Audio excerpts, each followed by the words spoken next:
बिहार का सबसे चर्चित भरत भूषण तिवारी केस में आया एक नया मोड़।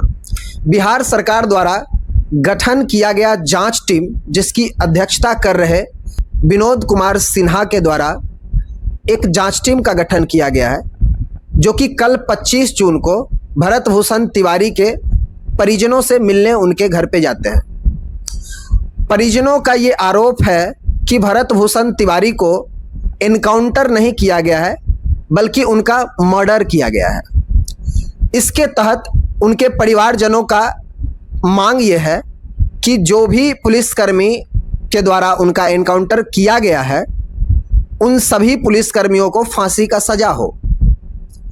इस पे विनोद कुमार सिन्हा के द्वारा पहुंची उस जांच टीम ने उनको आश्वस्त किया कि इस जांच के बाद जो भी निष्कर्ष निकलेगा, सरकार उसको कठोरता से पालन करेगी। सवाल ये नहीं है कि भरत भूषण तिवारी को कितना हद तक न्याय मिल पाएगा। सवाल यह है कि क्या किसी भी व्यक्ति को अगर मानसिक अस्वस्थ बताया जाता है, तो क्या पहले उस व्यक्ति को गिरफ्तार करना चाहिए, पहले उस व्यक्ति को पे ट्रायल होना चाहिए था, पहले उस व्यक्ति को कोर्ट में पेश किया जाना चाहिए था, उसका इलाज जरूरी था पहले, या पहले उसको एनकाउंटर कर दिया जाना चाहिए था? क्या बिहार का पुलिस इतना असफल है कि एक व्यक्ति को जो मानसिक रूप से अस्वस्थ बताया जाता है, उसे हॉस्पिटल में पहुंचाने के बजाय रास्ते में ही उसकी मृत्यु हो जाती है? इस पूरे मामले का सही तरीके से जांच होना चाहिए और जांच के बाद जो भी फैसला हो उस पर सरकार सही तरीके से निर्णय ले। अब एक और बात यह है कि अब बिहार में कुछ लोगों का कहना है, जैसे नागमणि कुशवाहा हैं जो कि भारतीय जनता पार्टी के नेता हैं, उनका कहना है कि भरत भूषण तिवारी का जो एनकाउंटर हुआ है वो सही है। हम पूछना चाहते हैं वैसे नेताओं से कि बिहार में कई नेताओं पे केस चल रहा है, कई नेताओं पे 302 का धारा लगा हुआ है, क्या उन नेताओं के साथ कभी इस तरह का व्यवहार हो सकता है? आज तक बिहार में महीने दिन से ऊपर हो चुका, क्या जहानाबाद की बेटी नीट छात्रा के साथ जो दुष्कर्म किया गया, क्या आज भी वो आरोप तक सिद्ध नहीं हुआ है? और आरोप सिद्ध होना तो छोड़िए, जो भी व्यक्ति को संदिग्ध रूप से जेल ले जाया गया था, उन सभी व्यक्तियों का आरोप झूठा हो गया। आज तक उनका एनकाउंटर क्यों नहीं होता है? बेगूसराय की बेटी जो कि पटना में एग्जाम देने के लिए आती है, उसके साथ जो गलत व्यवहार किया जाता है, आज तक क्या उस अपराधी का एनकाउंटर हुआ है? हम पूछना चाहते हैं कि नीट का एग्जाम में जो है इतना बड़ा धांधली हुआ इस पूरे देश में, कितने व्यक्तियों का एनकाउंटर होता है? सरकार को इस बात का जवाब देना पड़ेगा कि भरत भूषण तिवारी केस में जो एनकाउंटर हुआ है वो आदेश कहां से गया है। और सबसे बड़ा बात है, अगर मुद्दा छिड़ेगा तो बहुत ऊपर तक जाएगा। जो जमैनिया गांव था जहां पे बाढ़ से इतना बड़ा क्षतिग्रस्त हुआ, उन सभी लोगों को जो बिलौटी गांव में बसाया जाने के लिए जो राज्य सरकार और केंद्र सरकार के द्वारा दिया गया फंडिंग, जिसमें लगभग 1100 करोड़ और 1500 करोड़ कुल मिलाकर के 2600 करोड़ रुपये होते हैं, इन सब का हिसाब भी सरकार को देना पड़ेगा कि इन सब का खर्च कौन लिया है। और उन्हीं व्यक्तियों के लिए ना भरत भूषण तिवारी लड़ाई लड़ रहे थे, जो व्यक्ति को वहां पे बसाया गया है, लेकिन उनको मूलभूत सुविधा, ना पानी, ना बिजली, ना उनको सही तरीके से आवास दिया गया है। और कुछ लोग भरत भूषण तिवारी को एक जाति से जोड़कर देख रहे हैं। याद रखिएगा, भरत भूषण तिवारी बहुत पहले ये बात कह चुका था कि वो किसी जाति और जमात के लिए नहीं लड़ रहा है, वो अपने पंचायत के, अपने जिले के हर उस गरीब, मजदूर, किसान, बेरोजगार, युवा साथी के लिए लड़ाई लड़ रहा था। हर वो शोषित, पीड़ित और वंचितों का लड़ाई लड़ रहा था। वो किसी एक जाति के लिए लड़ाई नहीं लड़ रहा था।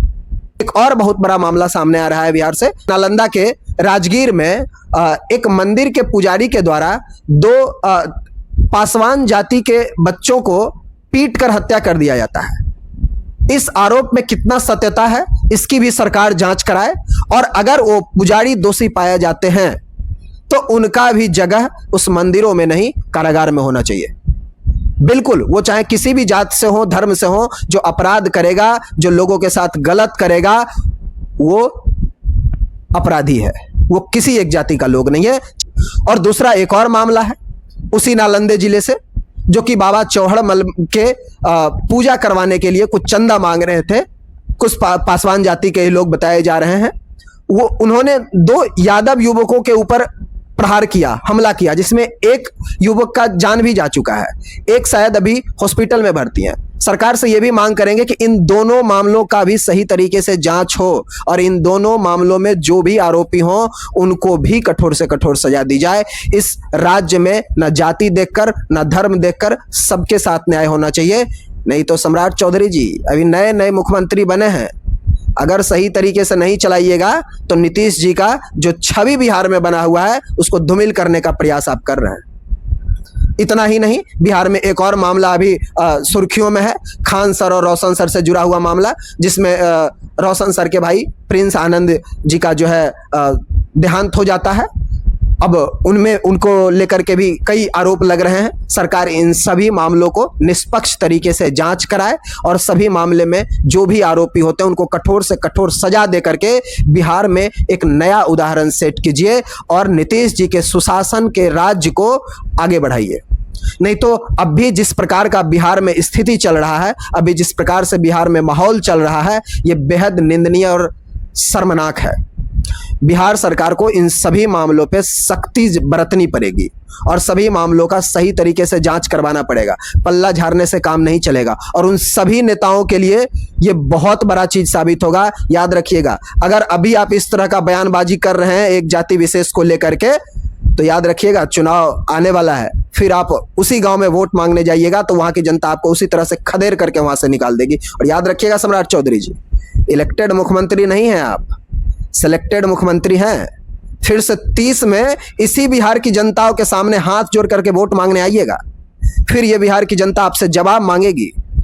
तब जितना जल्द से जल्द हो सके इन सभी मामलों को सही तरीके से जांच कर इन सभी आरोपियों को कटघरे में खड़ा कीजिए और उनको कठोर से कठोर सजा देने का प्रयास कीजिए, जिससे आने वाला समय में आपका भी छवि बरकरार रहे और नीतीश कुमार जी के सुशासन के राज को स्थापित करने का जो निर्णय था उसको आप आगे बढ़ा सके।